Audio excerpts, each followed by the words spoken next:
Bonsoir, bienvenue sur la Libre Antenne, lundi, mercredi, vendredi de 21h à minuit sur metatv.org. C'est la saison 3 et comme d'habitude, grand bonjour à la régie, grand bonjour aux modérateurs, un grand bonjour à tous les métanautes connectés, voilà, vous êtes nombreux ce soir, pour une soirée sur le climat. Et dans quelques instants, dès qu'on pourra me faire signe, on va accueillir avec nous Monsieur François Gervais. Dès que ce sera prêt, voilà, on va me faire signe, c'est prêt, voilà, c'est parfait. Bonjour Monsieur Gervais, vous êtes avec nous, vous m'entendez? Bonsoir. Bonsoir. Oui, bonsoir. Voilà, donc, écoutez, pour vous présenter, donc, évidemment, auprès du public, vous êtes, on peut dire, un chercheur au CNRS, vous étiez au CNRS, c'est ça? Je vous entends assez mal, là. Ah, on va régler ça avec la régie. Attendez, oui. On va régler ça. Maintenant, je suis professeur émérite à l'université François à Tours. Voilà. Donc vous êtes une des voix discordantes, on va dire, en ce qui concerne le climat. Vous aviez été comment on peut dire, le rapporteur du rapport du GIEC, c'est ça? Vous étiez chargé d'analyser ce rapport pour en donner vos conclusions, être examinateur précisément, c'est ça? Oui. Et donc ce rapport du GIEC, un rapport très très connu qui nous... Je vous entends très mal. Ah, vous m'entendez très mal, attendez, on va régler ça, parce que effectivement, il faut que vous m'entendiez bien. Il m'entend pas très bien. Ça coupe par moment. Ah, ça coupe par moment, alors ça c'est un problème de connexion internet, ça, quand ça fait comme ça. Je ne sais pas comment on peut avoir réglé ça. Ouais, parce que s'il y a ça, c'est vraiment le problème de connexion. Vous m'entendez là? Là, ça va, je vous entends. Là, ça passe, d'accord. Donc bon, ça va brouiller en fait par moment. C'est le souci de Skype, évidemment. Les habitués, désolé, vous connaissez les problèmes de Skype à chaque fois. Il y a de ces petits soucis de connexion. Et donc, comme je disais, le problème du climat, qui est un problème, on va dire, qui nous concerne tous, puisque a priori, les climats n'ont pas de frontières, si j'ose dire. En tout cas, les nuages, eux, traversent comme ça les espaces sans pouvoir savoir où est-ce qu'ils vont s'arrêter vraiment. Et donc, ces problématiques nous concernent. Depuis un certain temps, on a observé que c'était une question qui se trouvait au plus haut niveau du débat politique, avec, on en parlera, la conférence COP21, du protocole de Kyoto, de toutes les, on va dire, la taxe carbone, etc. On a entendu tout un tas de choses depuis maintenant plusieurs années. On a observé aussi, du côté des entreprises, un phénomène qu'on a appelé... Oui. Vous m'entendez? Ouais. Ouais. Voilà, du côté des entreprises, on a entendu parler beaucoup du greenwashing aussi. On nous a beaucoup parlé de, voilà, il y a un mot qui revient sans cesse, c'est réchauffement climatique. Et évidemment, un grand responsable, le carbone, qui serait issu de notre activité humaine. Voilà, on nous parle de nos voitures, on parle évidemment des industries, on parle de tout un tas de choses qui seraient d'activités très polluantes. Mais la conséquence de ça, c'est que tout ça va prendre forme dans le, on va dire, dans le corps politique par des décisions qui vont influer quand même réellement sur nos vies. Et donc vous faites partie quand même des personnalités qui, on va dire, se lève un peu contre ce climat alarmiste, sans jeu de mots, de la part on va dire, de tout ce monde politique qui nous alerte sans cesse, donc, au travers, voilà, de ces conférences, mais constamment de discours, mais aujourd'hui aussi de films, de séries, de tout un tas d'indications sur ces changements climatiques qui seraient supposés être les catastrophes à venir, en tout cas pour le prochain siècle. Alors comment est-ce que nous, on doit appréhender cette chose-là, justement, vous qui ne donnez pas tout à fait la même version de tout ce qu'on entend? Comment est-ce qu'on doit appréhender ces choses-là, en commençant déjà par ce fameux réchauffement climatique, puisque est-il réel? Est-ce qu'on doit le craindre? Est-ce que ce rapport exagère, puisqu'il est visiblement, selon vous, très alarmiste sur ses conclusions? Alors, oui, on peut parler de réchauffement climatique. Je voudrais commencer par faire une petite distinction entre le climat et la météo. Oui.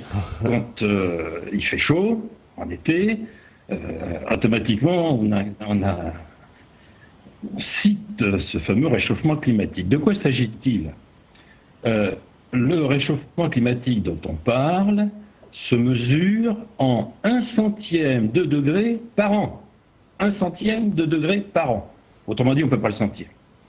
Donc déjà, la première chose par rapport à la météo, un jour, on va dire qu'on est en dessous des moyennes de saison. Le lendemain, on va être au-dessus des moyennes de saison. Mais ça va jouer, ça peut être 10, 15 degrés en dessous, mais ça n'a rien à voir avec le climat.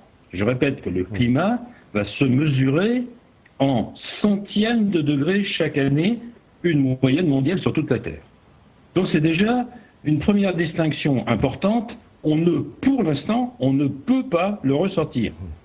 On fait toujours cette confusion entre le climat et la météo, mais ce sont deux choses totalement différentes. Quand le vent est au nord, il fait plus froid. Quand le vent est au sud, il fait plus chaud. Quand le vent est à l'ouest, il pleut. Ça a été ceci précisé très bien par un scientifique il y a 3 siècles qui s'appelait Torricelli, qui a inventé le baromètre.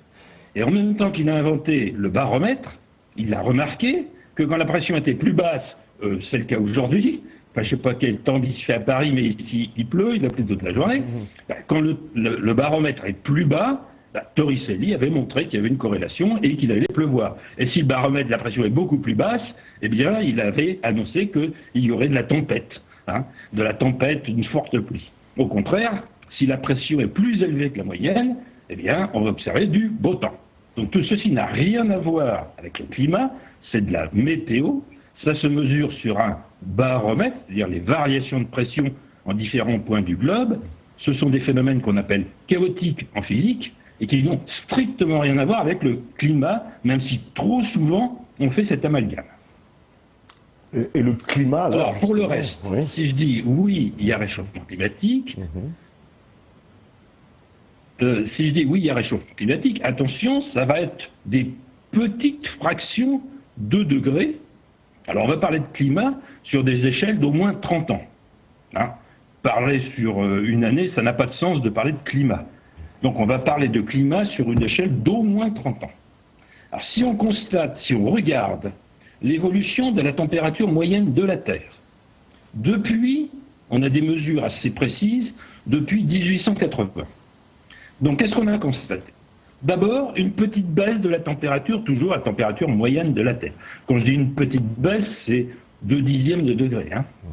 Ensuite, en 1910, la température s'est mise à remonter jusqu'à un premier maximum en 1945. À cette époque-là, les émissions de CO2, c'est-à-dire ce qui résulte de la combustion du pétrole, du gaz, du charbon, étaient beaucoup plus faibles que maintenant, donc c'est pas ça qui peut l'expliquer. Donc la température a remonté jusqu'en 1945. Et puis elle s'est mise à redescendre jusqu'en 1975. Alors la montée entre 1910 et 1940, c'était 0,6 degrés en moyenne mondiale. 0,6 degrés. Ensuite, elle est redescendue de 0,3 degrés. Ensuite, elle est encore remontée de 0,6 degrés. Et on s'aperçoit que c'est l'air de suivre un cycle de 60 ans. 1945, c'est monté. Ensuite, c'est descendu jusqu'en 1975. Ensuite, c'est remonté jusqu'au début de ce siècle, vers 2005, on va dire. Et là, actuellement, depuis une petite vingtaine d'années, la température ne bouge plus. Elle ne monte plus, elle ne descend pas encore non plus. Mais il n'est pas impossible qu'elle redescende un petit peu. Tout ça, ce sont des dixièmes de degrés. Il n'y a aucun catastrophisme à imaginer dans ces phénomènes-là. D'accord. Est-ce que je réponds à votre question ? Oui, bien sûr. Mais alors, dans ce cas, moi, je vais jouer l'avocat du diable, le profane, mais moi, j'observe ce qu'on m'explique. On me dit que il y a une fonte, par exemple, des glaces, de la banquise. Les ours polaires sont en train d'errer, ne savent plus où se cacher puisqu'il n'y a plus de glace.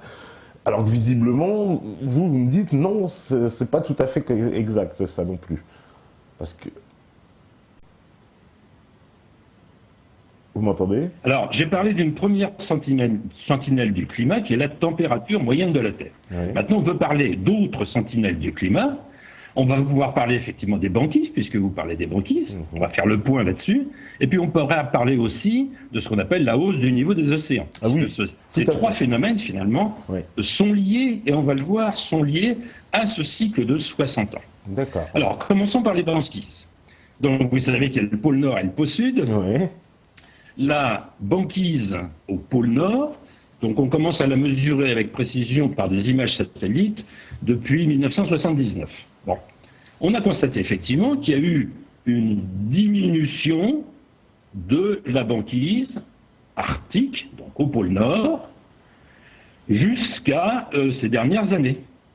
C'est exact.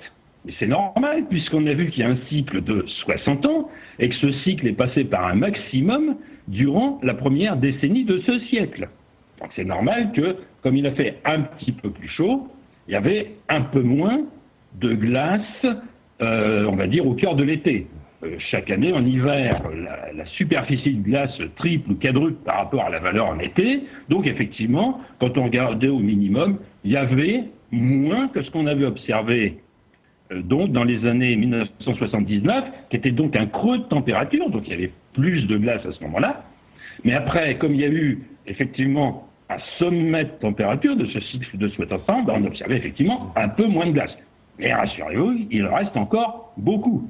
Ça passait par un petit minimum en 2012, mais 2013, 2014, 2015, ça a regagné de la surface au cœur de l'été, là où il y en a le moins. Bon, ça, c'est pour le pôle Nord, l'Arctique. Entre parenthèses, les ours blancs se portent très bien. Leur population a triplé depuis 1950. Bien que la chasse à l'ours soit un sport pratiqué au Canada, par exemple. Hein. Alors maintenant, partons dans l'hémisphère sud, l'Antarctique. Alors là, même le rapport du GIEC le reconnaît, la superficie de banquise antarctique a constamment augmenté ces 40 dernières années. On a même battu un record toute catégorie de superficie de banquise le 21 septembre 2014.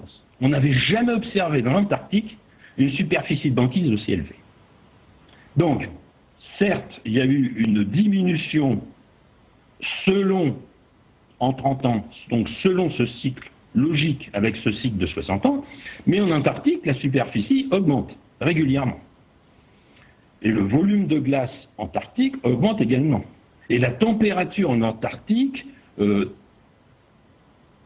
diminue légèrement. Alors, c'est 0,2 degrés par siècle actuellement la tendance.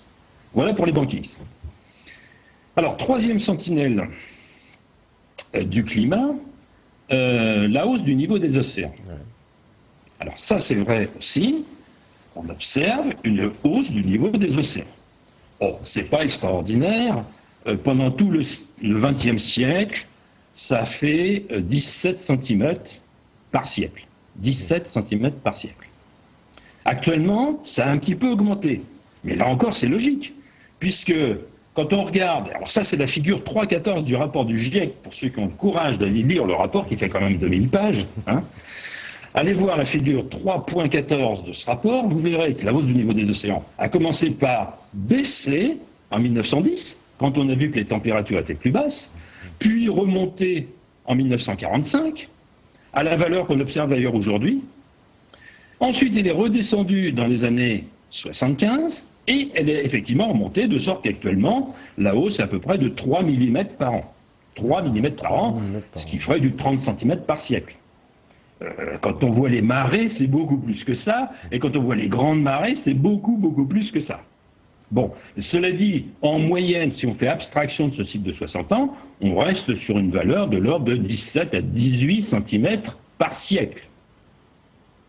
Donc tout ceci se tient parfaitement. La première manifestation de ce qu'on appelle le réchauffement climatique, que je ne conteste pas.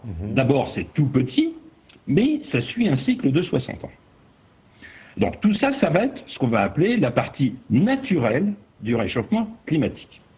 Alors évidemment, on se greffe là-dessus, et ça c'est une question légitime à se poser, quel va être le rôle des émissions, ce qu'on appelle les émissions, on dit de carbone, en réalité c'est de dioxyde de carbone, le CO2, ce gaz que nous expirons à chaque fois que nous inspirons de l'oxygène et nous expirons du dioxyde de carbone.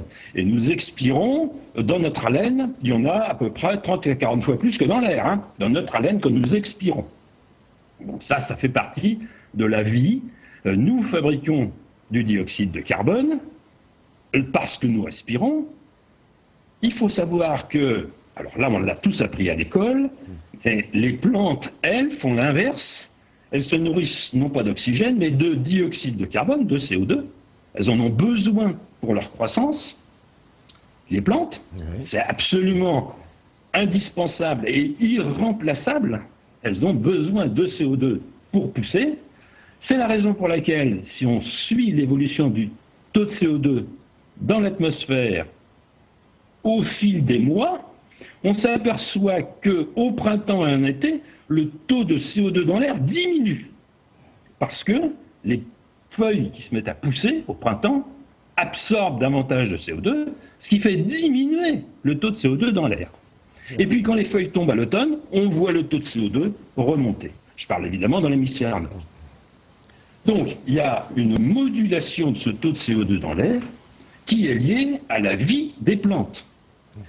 On constate aujourd'hui que cette chute de CO2 au printemps et en été a augmenté.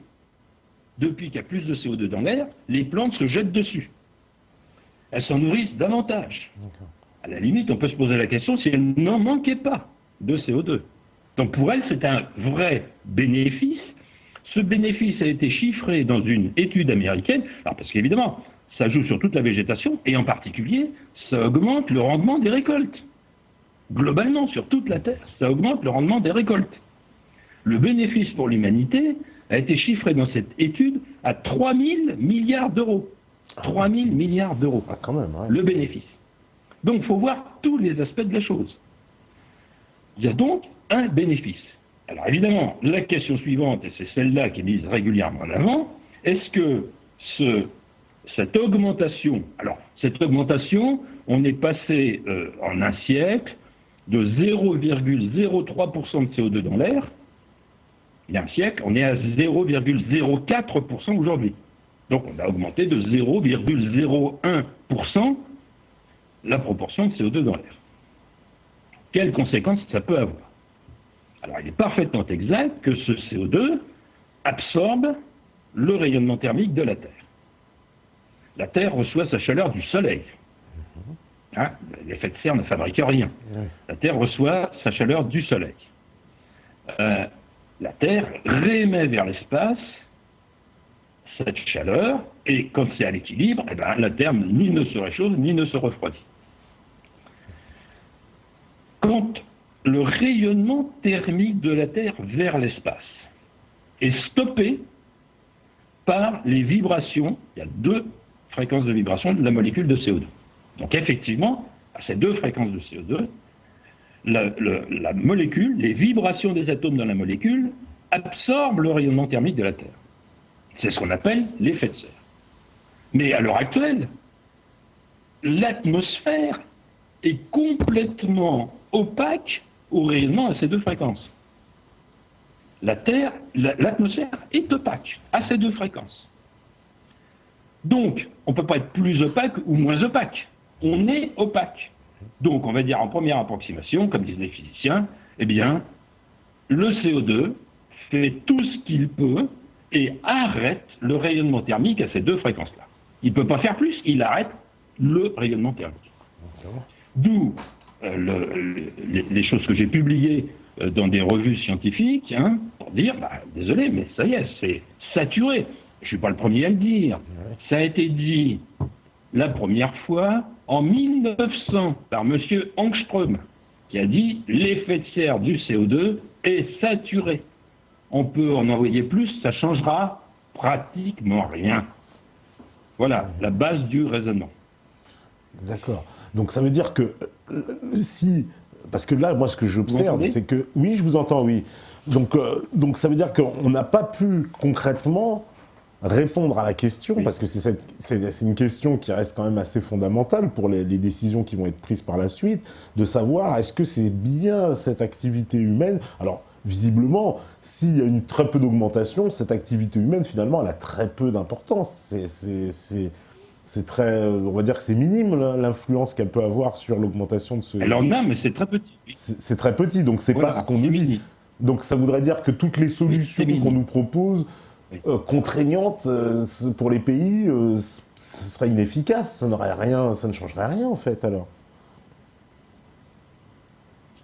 C'est un prétexte qui a été pris pour limiter notre dépense énergétique. Pourquoi pas qu'on remplace ça par qu'on travaille par exemple sur l'efficacité énergétique, c'est-à-dire avec une énergie donnée, qu'on fasse plus de choses en consommant moins.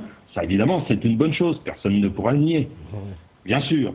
Mais on a plus en plus l'impression que c'est un prétexte qui a été pris. Alors, cela dit, il y avait quand même, les politiques n'ont pas inventé ça de toutes pièces, car il y a eu ce qu'on va appeler des modèles de climat. Tout ce que je vous ai décrit jusqu'à présent, ce ne sont pas des modèles, ce sont des mesures. Alors, se greffent là-dessus les modèles de climat. Alors, dans un modèle de climat, alors je ne sais pas si on peut présenter les planches que je vous avais envoyées. Oui. La troisième montre finalement ce que disent les modèles de climat. D'accord, ouais. Les modèles de climat, en fait, donnent des valeurs de calcul, ce qu'on appelle la sensibilité climatique. La sensibilité climatique, c'est dire si le taux de CO2 doublait dans l'air. On en est encore loin, puisqu'on a dit qu'on est passé de 0,03% à 0,04%. C'est pas encore doublé. Mais supposons, c'est ce que fait un modèle de climat, supposons qu'on double le taux de CO2 dans l'air, de combien serait l'élévation de température? Alors là, c'est extraordinaire, parce que j'ai compilé toute la littérature sur la question. Il y en a qui disent, si on double, ça fera 0,4 ou 0,5 degrés. D'autres qui disent, ça fera 6 degrés. Ah non, c'est pas du tout pareil. Si c'est 6 degrés, effectivement, là, il faut prendre des précautions, si c'est eux qui ont raison. Mais comme il y en a actuellement de plus en plus qui disent, en fait, c'est beaucoup moins que ça, les modèles de climat, publiés dans les littératures scientifiques. Le GIEC a fait des projections sur la base d'une sensibilité climatique de 3 degrés.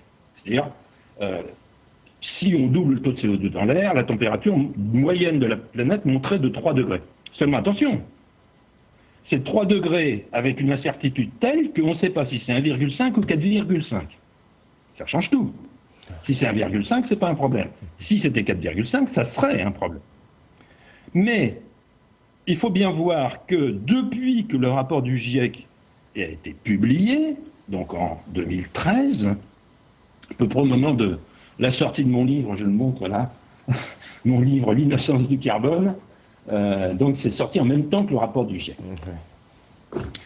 Et lorsque les deux sont sortis ensemble, depuis, quand on regarde la littérature scientifique, les valeurs publiées sont en règle générale inférieures à cette valeur moyenne de 3 degrés. Et si on reporte, c'est une des planches que je vous ai, je ne sais pas si on peut la montrer, mais une des planches que je vous ai montrées, on s'aperçoit que, en fonction de l'année de publication, les valeurs descendent. Et descendent de 10% par an.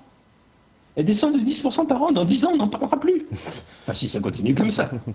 Et ça, c'est pas ce qu'on appelle les climato-sceptiques qui le disent. Ce sont les modèles de climat publiés par les climatologues, les spécialistes de la question. Donc ça veut dire que, voilà, donc, les changements, parce que moi, pareil, hein, je vous dis, je vais faire mon profane, mais on nous a parlé du danger, par exemple, bon, tout à l'heure, on vous avait parlé de cette élévation des océans qui était minime. Nous, on nous fait constamment flipper, on nous fait même pleurer, j'ai envie de dire, dans les chaumières, avec les îles qui vont disparaître, les Maldives, tous ceux qui vivent en bord de côte, on nous dit ils vont être balayés, il y aura des réfugiés climatiques de partout, ça va être des catastrophes environnementales. Enfin, le film d'Al Gore a cet effet quand même assez catastrophisme hollywoodien quand même, hein, des plus catastrophiques. Et c'est cette voix-là qui quand même se fait entendre, puisque Al Gore, il est quand même encore invité partout comme le pape de cette nouvelle prise de conscience, on va dire, du climat. Or, voilà, selon ce que vous me dites là, ça paraît très exagéré finalement, c'est plus un business. Alors, non seulement c'est très exagéré, mais c'est surtout que le GIEC ne tient pas compte de toutes les publications scientifiques. Je lui avais fait remarquer, quand je lui ai adressé mes rapports, bon, j'étais relecteur critique, il m'a nommé à ce poste, très bien, j'ai envoyé mes rapports, il y a eu un premier brouillon, puis un deuxième brouillon. Je dis, mais attendez, là vous ne tenez pas compte, j'ai cité un certain nombre de publications scientifiques, je dis, attendez, ça vous n'en parlez pas, pourquoi? Ils disent pas du tout ce que vous dites dans ce chapitre. Hein. Bon. Autrement dit, le GIEC fait un tri. On recense à l'heure actuelle 1350 publications scientifiques qui ne sont pas d'accord avec les conclusions du GIEC. 1350 publications scientifiques signées de 1500 auteurs différents dans le monde entier. Et surtout des Américains d'ailleurs. Pas seulement des Américains. Donc, il y a une vraie controverse. On écoute un côté de la controverse et non seulement on n'écoute pas l'autre côté de la controverse, mais on veut faire taire les autres. Il y a une tentative, malgré tout, de museler le débat. Oui. Vous l'avez constaté toute l'année 2015, lors de la présentation de COP21, vous n'avez jamais entendu sur les médias parler d'autre chose que les conclusions du rapport du GIEC, et vous n'avez entendu que des gens qui étaient les auteurs du GIEC. Oui. Pas les relecteurs critiques, comme j'en fais partie, mais les auteurs du GIEC. Et tous le même discours, et les médias ne donnaient pas la parole au point de vue inverse, qui est tout aussi bien argumenté scientifiquement. Là, je me suis contenté de ne vous donner que quelques exemples. Bien sûr, parce qu'on a constaté effectivement une espèce de... C'est pour ça tout à l'heure je parlais que les politiques se sont emparés de ce sujet, et on nous présente ça un peu comme un peu toutes ces idéologies très religieuses, j'ai envie de dire, qu'on ne peut pas remettre en cause. D'ailleurs, le terme même climato-sceptique, on est dans une terminologie religieuse, hein, avec le scepticisme, et donc ça voudrait dire que on devrait croire donc à cette théorie du climat. Ah non, pardon. Voilà. Alors là, je suis obligé de rectifier. Oui. Oui, pardonnez-moi, mais là, je suis obligé de rectifier. Oui, allez-y. Le mot sceptique est un mot noble en science. Depuis les Grecs, le scepticisme est une des vertus de la pratique de la science. Donc, ne nous méprenons pas, je suis très fier que l'on me nomme sceptique. C'est indispensable pour tout scientifique. D'accord, parce que voilà, quand j'entends sceptique, j'entends les climato-sceptiques, les eurosceptiques, j'ai l'impression de voir, j'entends cette terminologie d'une religion, et tous ceux qui n'y croiraient pas seraient des hérétiques, quoi, un peu. Et le discours anti-climat, on l'a vu avec, c'est Monsieur Verdier qui s'est fait, on va dire... jeter dehors un peu de France 2, un peu je trouve pas très correctement, parce qu'il avait écrit un livre qui, comme vous, n'arrivait pas aux conclusions du GIEC, qui était un peu différent. Et ce monsieur s'est fait, éjecter de France 2, comme un paria du jour au lendemain, parce que il avait osé critiquer, et puis il y avait cette COP 21 qui arrivait, quoi. Donc on voit bien qu'il y a cette tentative, ça je suis complètement d'accord avec vous, de museler la parole, justement. C'est pour ça qu'on se demande, il y a quand même des grands enjeux derrière, j'imagine, pour qu'ils en soient à se dire qu'on va museler les personnalités qui osent, on va dire, se lever ou parler de ces problématiques. Vous m'entendez ? J'ai l'impression qu'on a perdu la connexion. Vous avez raison de dire qu'il y a des enjeux considérables. Ça, c'est tout à fait vrai. Parce que, justement, vous pouvez nous parler. On ne comprend pas tout à fait. Voilà. Mi-temps.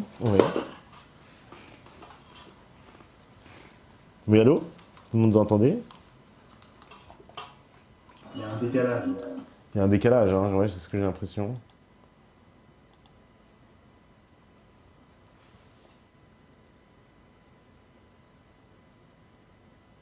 Ouais. Vous nous entendez encore? Peut-être la connexion a coupé, non? Là, allô? Oui, on l'a perdu. Ah, on l'a perdu, oui, je me disais, oui, parce que là, je voyais plus d'image. Bon, vous connaissez les soirées Skype, c'est comme ça, les problèmes techniques, voilà, on va essayer de de recontacter Monsieur Gervais, évidemment. Voilà.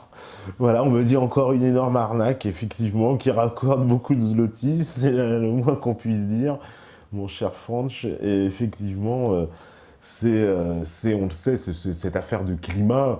Voilà, c'est pour ça que je parlais pour moi d'une terminologie religieuse, et effectivement, il y a une noblesse dans le terme sceptique, mais vous savez, les sceptiques étaient aussi les personnes qui étaient recherchées. Voilà, ah, on va retrouver.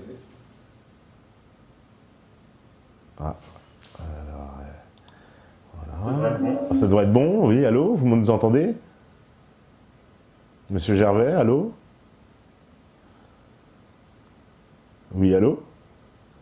Ah, il y a un souci visiblement.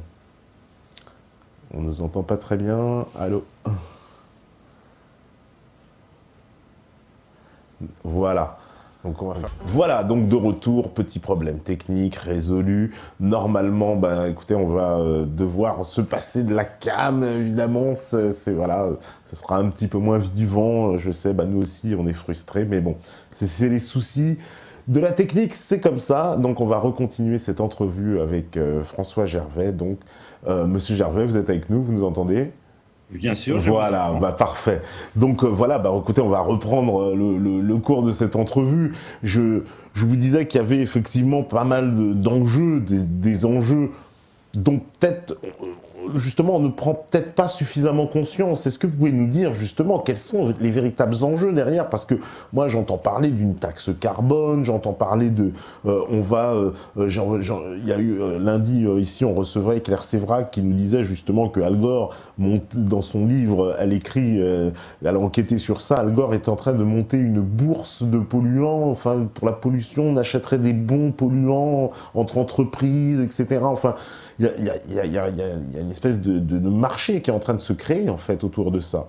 Ah bah, le marché a été créé après le protocole de Kyoto. D'accord. Il y a à l'heure actuelle un marché européen du carbone qui fonctionne depuis le protocole de Kyoto en 2005. D'accord. C'est ce qu'on appelle des droits à polluer. Les entreprises qui veulent émettre du CO2 pour leurs activités doivent se procurer des droits à polluer ou au contraire en vendre si elles n'ont pas utilisé leur quota d'émissions de carbone. Donc ça, c'est ce qui fonctionnait depuis le protocole de Kyoto en 2005. Mais j'ai lu attentivement l'accord qui a été signé à COP21, il n'y a plus rien de tel. Alors ça ne veut pas dire qu'on ne va pas en remettre à nouveau. Non seulement ça, mais quand on regarde le cours du carbone sur le marché européen, juste après COP21, il a chuté de 46%. C'est assez amusant. Enfin bon, toujours est-il que, pour donner quand même un chiffre concernant les enjeux. Oui. Alors d'une part, dans l'accord, a été promis, alors ça c'était lors de COP15, parce que COP21 c'est la 21e, lors de la 15e qui était à 2009 à Copenhague, les pays qui... on va dire les pays industriels, encore que maintenant la Chine et l'Inde deviennent aussi des pays industriels. Donc c'est les pays industriels, on va dire les plus anciens, ont promis 100 milliards de dollars par an pour aider les autres. 100 milliards de dollars par an. C'est ce qu'on appelle le fonds vert. Mais dans l'accord de Paris, COP21, on ne dit pas qui va payer, on ne dit pas qui seront les bénéficiaires. Tout reste à faire, si on veut faire quelque chose comme ça. Mais ça, c'est rien.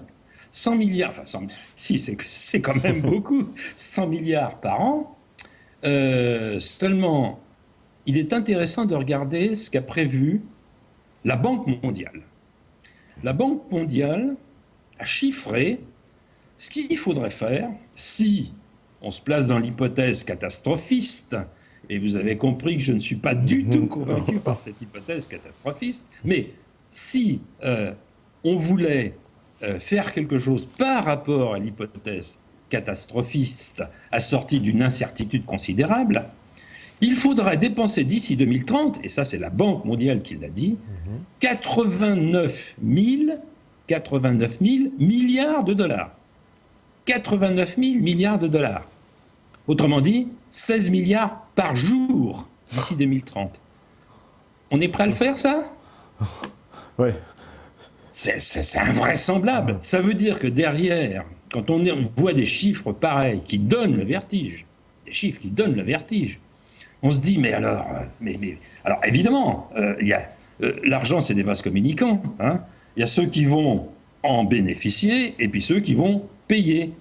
La question, c'est de quel côté on se trouve. Oui. Est-ce qu'on est en tant que contribuable ou en tant que bénéficiaire ?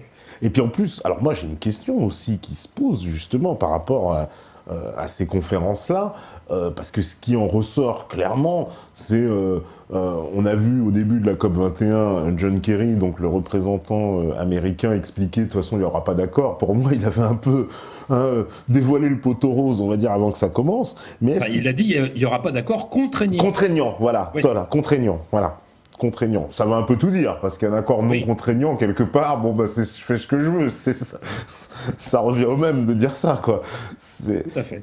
Et donc, mais moi, je me pose la question de savoir, est-ce que justement, concernant ces fameux accords voilà, qu'on essaye de mettre en place sur les limitations de ces émissions de CO2, est-ce qu'il n'y aurait pas un objectif un peu caché, justement, de la part de ces pays industrialisés anciennement, eh ben, de freiner le développement, on va dire, des petits copains par le on va dire, l'espèce de chantage, le chantage climatique, hein, évidemment à mettre avec des guillemets, mais sous effet de ce chantage climatique, on freinerait un développement presque inéluctable, justement, d'une Chine et d'une Inde qui sont en plein boom économique et qui vont inexorablement développer, on va dire, une forte émission de gaz à cause de la consommation, effectivement, d'énergie fossile ou autre. Ah bah, à l'heure actuelle, c'est la Chine qui émet le plus de gaz à effet de serre. Hein. D'accord, oui. De très loin. C'est la Chine qui est en tête, de très loin, et qui n'a pas caché que jusqu'en 2030, elle continuera à le faire, parce qu'elle en a besoin pour son développement, et puis c'est comme ça. En deuxième position, ce sont les États-Unis, mais qui, eux, sont plutôt sur une pente légèrement descendante. D'accord. L'Europe ne contribue pour 11% des émissions, ce qui n'est pas grand-chose. Enfin, je veux dire, tout ce qu'on fait en Europe, on peut tout diviser par 10, puisqu'on ne représente que 11% des émissions. Et la France, c'est 1% des émissions. Autrement dit, on peut diminuer par 100 tous les efforts qu'on peut faire, rapportés à l'ensemble du monde. Hein. Donc ça ne sert quasiment à rien en plus. Il faut bien avoir conscience que ça ne sert à rien. Tout dépendra de ce que fera la Chine, dans une moindre mesure les États-Unis, et puis un certain nombre de pays du G8.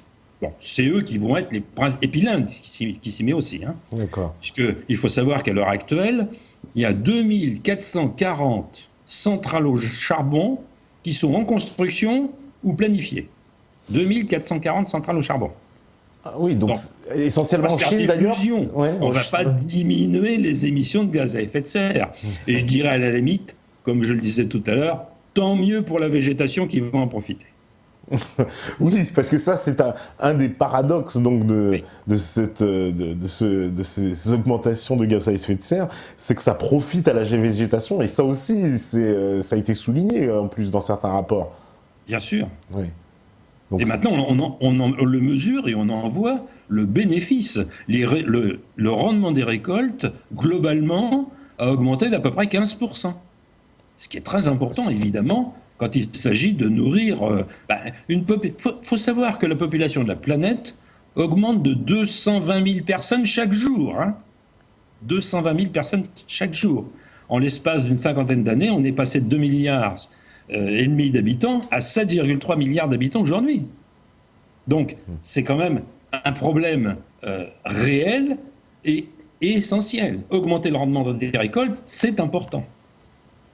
D'accord. Et donc, est-ce qu'on peut, parce que ça, alors là évidemment, puisque vous nous expliquiez que les périodes climatiques justement se mesurent, on va dire, sur des cycles de 30 ans, oui. Moi qui ai maintenant, je ne dirais pas mon âge, parce qu'ils veulent tous le savoir, mais j'ai dépassé les 30 ans, et je suis capable de voir le climat, on va dire justement, on va dire aller à mon expérience individuelle. Il y a quand même, je suis obligé d'admettre que j'ai observé des changements. Quand j'étais plus petit, entre guillemets, je voyais des saisons très marquées. été, printemps, automne, hiver, avec des spécificités qui correspondaient véritablement aux saisons. Ce cycle-là, j'ai plus l'impression de le retrouver, j'ai l'impression qu'il est très perturbé. Alors, est-ce que quoi, on est beaucoup à le penser, hein, je dis ça parce qu'on est, je pense, beaucoup de personnes à avoir cette même impression, à mettre avec des guillemets évidemment, puisque ça ne repose que sur un ressenti, mais qui quand même, de son expérience, on se dit, bah, je sais pas, quand j'étais petit, l'hiver, bah, il y avait de la neige, entre guillemets, l'automne, on voyait les feuilles rouges, et puis arrivait le printemps, puis l'été, mais aujourd'hui, on a des inversions, il nous arrive en plein hiver, bah, qu'il fasse très très chaud, et puis inversement, en plein été, on ressort les doudounes, enfin, on ne comprend plus rien à ce qui se passe d'un point de vue climatique. Alors, pour bien faire, pour avoir une impression juste, il faudrait qu'à longueur d'année, vous vous promeniez dans tous les pays du monde. Oui. Parce que c'est vrai qu'on a eu un hiver doux en France. Mais dans le même temps, il est tombé de la neige au Vietnam et dans le sud de l'Asie, ce qui n'arrive quasiment jamais. Oui, j'ai vu ça dans le désert aussi. J'ai vu. Voilà. Oui, Donc, oui. bien sûr, en France, on a eu un hiver doux. Mais faisons attention à ne pas voir la planète entière uniquement par l'image d'une superficie, un pourcentage de superficie de la planète qui est toute petite. Donc, il faut faire attention. Globalement, les variations sont très faibles. Je l'ai dit, on baisse de 0,3 degrés, on est remonté de 0,6 degrés, tout ça sur des périodes de 30 ans. Hein. On est redescendu de 0,3 degrés, on a remonté de 0,6 degrés, et c'est vrai que pendant la première décennie de ce siècle, on est passé par un maximum. Alors, on va voir maintenant si on commence à redescendre un petit peu, ce qui serait logique avec ce cycle de 60 ans, qu'on observe donc dans 3 sentinelles du climat, la température, la hausse du niveau des océans et la superficie totale de banquise. Oui, totale de banquise. Ouais. Mais si on regarde à l'heure actuelle des mesures par satellite, qui sont les plus précises, parce qu'ils mesurent la chaleur émise par la Terre, plus ils ont une couverture qui est très bien faite, c'est mieux que de mettre des capteurs à certains endroits, et puis il n'y a presque pas de capteurs à d'autres endroits.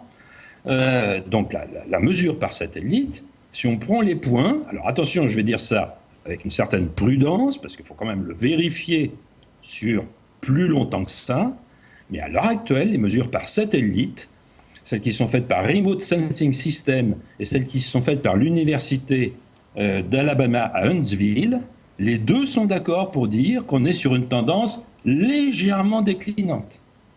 Comme si, après avoir passé le cycle naturel de 60 ans, on s'acheminait vers une très légère descente. D'accord. Donc, parce que là, vraiment, bon, tout le monde a ça, on peut dire, un peu en tête. Donc, c'est une impression qu'on a, donc, effectivement, qu'en fait, qu'à ce moment-là, c'est surtout qu'il y a des différences locales considérables ouais. D'une année à l'autre et d'un pays à l'autre. Mais est-ce qu'on peut dire, justement, qu'en termes de climat, il y a une espèce un climat en fait est changeant, c'est ça que vous voulez nous dire. Bien sûr. Voilà, c'est-à-dire qu'on peut pas. Le changement climatique est tout à fait juste. Ouais. Simplement, changement climatique, ça peut être dans un sens et dans l'autre. Et quand on regarde sur les 130 dernières années, ça a changé dans un sens et dans l'autre, justement. Et puis là, il y a un autre protagoniste dont on n'a pas encore parlé, c'est le Soleil. Ah oui. Le Soleil, il y a à la surface du Soleil ce qu'on appelle des taches solaires. Oui. Les taches solaires, on les a observées pour la première fois lorsque Galilée a perfectionné la longue vue pour en faire la lunette astronomique, et on a commencé à observer les taches solaires. Et on s'est rendu compte, alors ça c'était sous le règne de Louis XIV, hein, quand même à quelques temps, et puis on s'est rendu compte qu'il y a eu une période où il n'y avait plus de taches solaires du tout. Et pendant cette période où il n'y a pas eu de taches solaires du tout, c'est ce qu'on a appelé le minimum de Maunder, il a fait froid. Il y avait moins de récoltes, il y avait des famines, ça a été une période dure, enfin là où on le connaît donc en Europe. Et puis les taches solaires sont commencées à revenir, et donc à ce moment-là, le Soleil a fini sa sieste et s'est mis à réchauffer un peu plus. Alors c'est pas des grosses différences, hein. On joue sur des petites choses, mais ça se voyait quand même quand on regarde l'évolution des taches solaires et l'évolution des récoltes en Europe. Les choses se corrèlent bien. Donc ça a quand même, nous, on ne le ressent pas vraiment, mais la nature, elle le ressent. Actuellement, dans la deuxième moitié du XXe siècle, on a passé par un record de nombre de taches solaires. Mais en ce moment, on est dans le cycle qui est numéroté 24, et le nombre de taches solaires de ce cycle 24 est 2 fois moindre que dans les cycles précédents. Donc certains disent, les spécialistes du Soleil disent, il est très possible qu'on s'achemine vers 2030, vers un nouveau minimum de taches solaires. Et ça serait pas forcément très bon. D'autant plus que ça se cumulerait avec la phase descendante de ce cycle de 60 ans. D'accord. Désolé, hein. Ouais, bah non, mais c'est pas forcément une bonne nouvelle. Ouais, voilà. Non, mais au moins parce que c'est vrai que ce sont cette problématique du soleil aussi.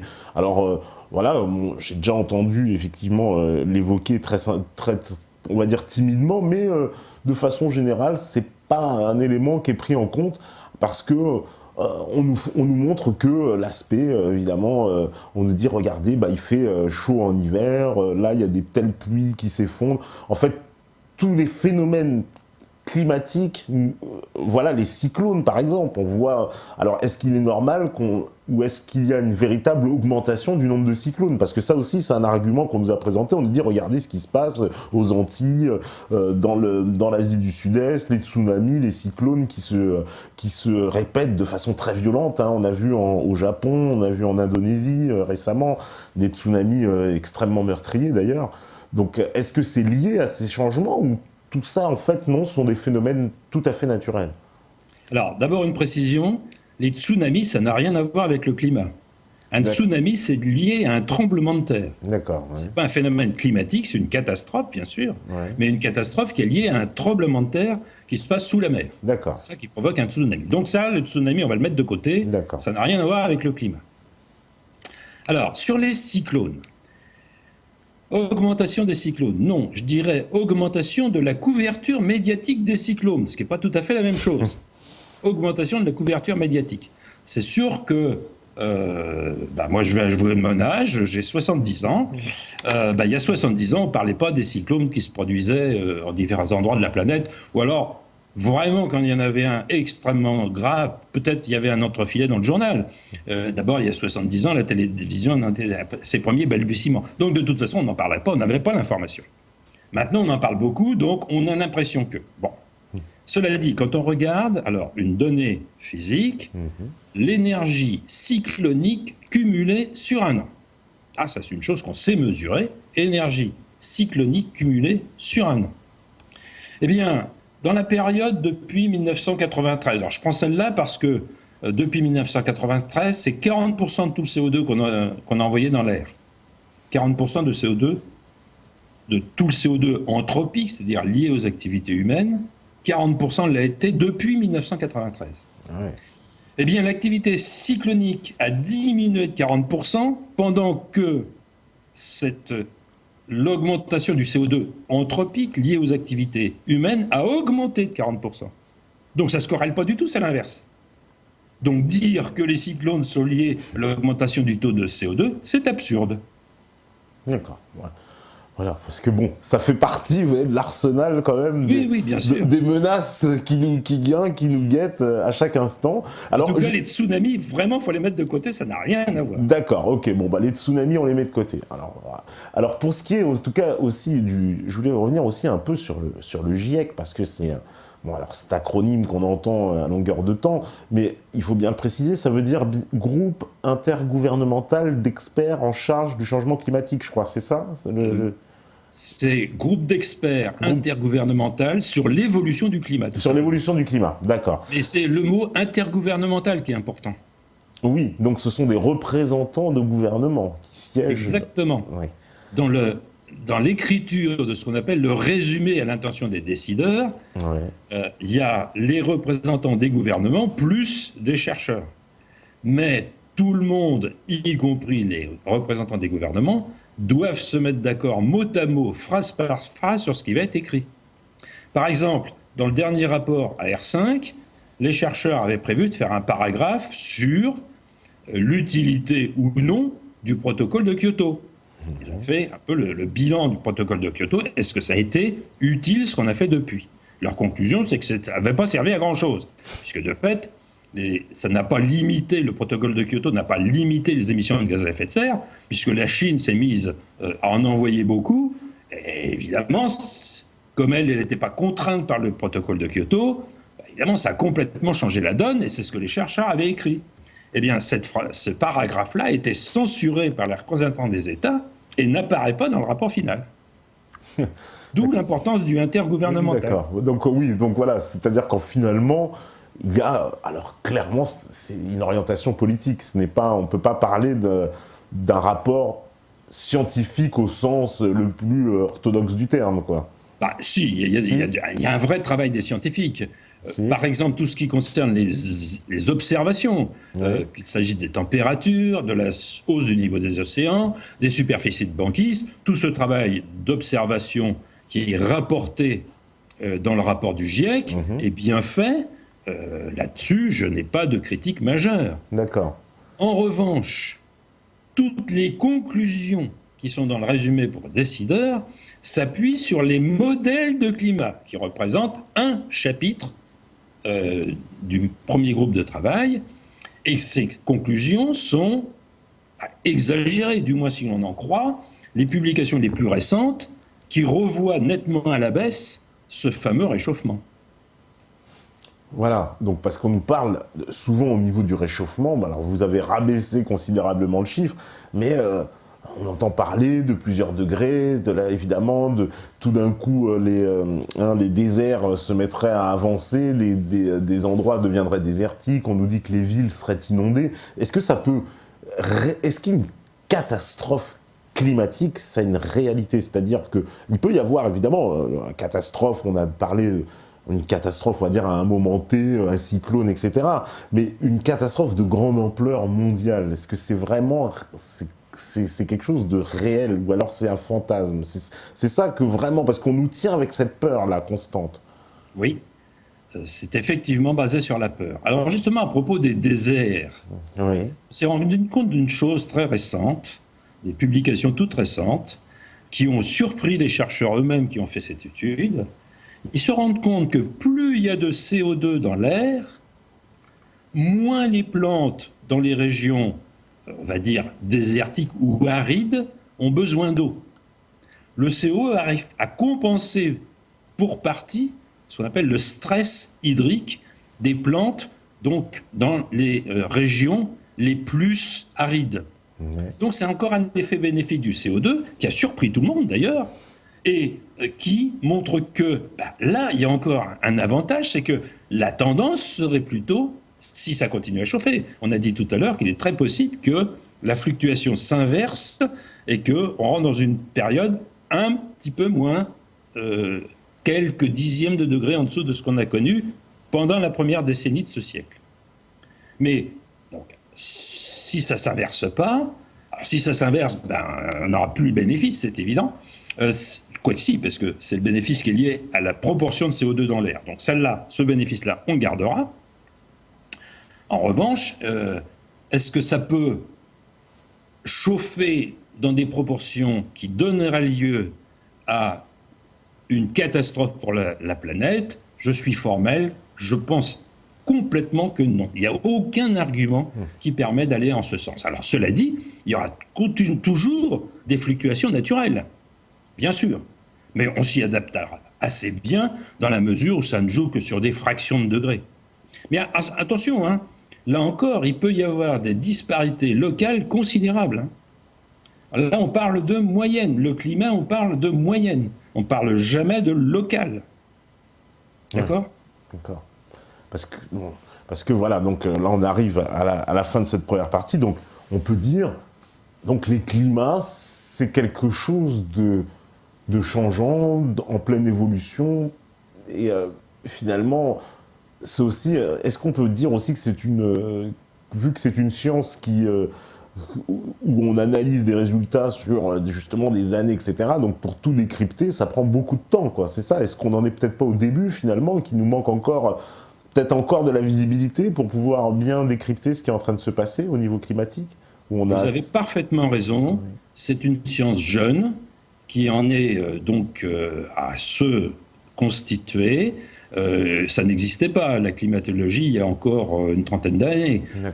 C'était des géographes qui faisaient ce travail-là. Et donc, avec peu de moyens, on a mis beaucoup de moyens là-dessus.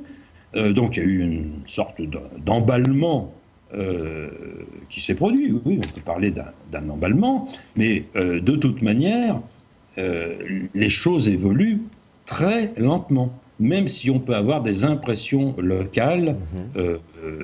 Et puis alors, impressions qui sont en plus exacerbées par le discours ambiant qui nous est asséné tous les jours. Voilà, qui a influencé, certes, par ce discours. Eh ben, on va faire la première pause. Voilà, on me fait signe que tout est OK du côté de la régie. Et puis, ben, on revient. Donc, voilà, donc d'ici une dizaine de minutes, hein, vous allez pouvoir prendre votre thé. Voilà, pour ceux qui sont, pour ceux qui sont chez eux. Pas trop d'air conditionné, parce que visiblement, ça fait mourir les ours, c'est ce qu'on nous aurait dit. Donc, en tout cas, bon, l'air conditionné, hein, c'est pour ceux qui sont à Tahiti, évidemment, pas pour ceux qui sont du côté de chez nous, hein, parce qu'il faut savoir que notre public est international. Là, on nous regarde de partout. Il y en a en ce moment, ils sont dans des endroits très chauds de la planète, d'autres des endroits très froids, donc il y a un peu de tout. Donc, on vous salue tous, en tout cas, c'est l'heure de la pause, et on revient juste après. À vous, la régie.